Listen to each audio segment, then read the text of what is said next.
5 August ছাত্র জনতার অভ্যুত্থান দিবস হিসেবে পালনের সিদ্ধান্ত নিয়েছে অন্তর্বর্তী সরকার। দিনটি সাধারণ ছুটি থাকবে। বৃহস্পতিবার ফরেন সার্ভিস একাডেমিতে এক সংবাদ সম্মেলনে এ তথ্য জানান সংস্কৃতি উপদেষ্টা মোস্তফা সরোয়ার ফারুকী। এ ব্যাপারে আগামী রোববার উপদেষ্টা পরিষদের বৈঠক শেষে গেজেট প্রকাশ হবে বলেও জানান তিনি। জুলাই ঘোষণাপত্র প্রস্তুতের জন্য ওয়াহিদুদ্দিন মাহমুদকে প্রধান করে কমিটি গঠন করা হয়েছে। 5 আগস্ট বাংলাদেশের রাজনীতির ইতিহাসে একটি স্মরণীয় দিন।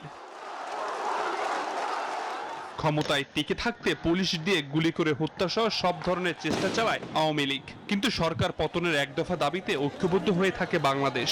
এদিন ছাত্র জনতার গণ আন্দোলনের মুখে দেশ ছেড়ে পালিয়ে যান স্বৈরাচার শেখ হাসিনা।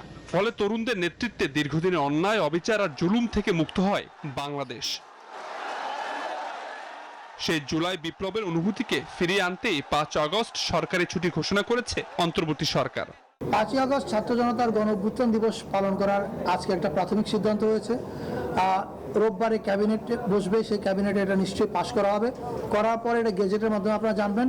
তিনি আরো বলেন, জুলাইয়ের 1 তারিখ থেকে কর্মসূচি শুরু হবে, কিন্তু মূল কার্যক্রম শুরু হবে জুলাইয়ের 14 তারিখ থেকে। এটি চলবে 5 আগস্ট পর্যন্ত। আমাদের আন্ডারস্ট্যান্ডিং হচ্ছে এটা একটা জাতীয় দিবস হতে যাচ্ছে এবং ফলে এটা প্রতি বছরই পালিত হবে এবং প্রতি বছরই ছুটি হওয়া উচিত।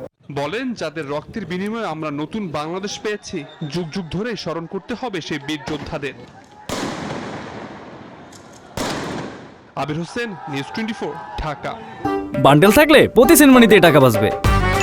বিকাশ সেনমানি বান্ডেল কিনে জিতুন প্রতি লেনদেনে।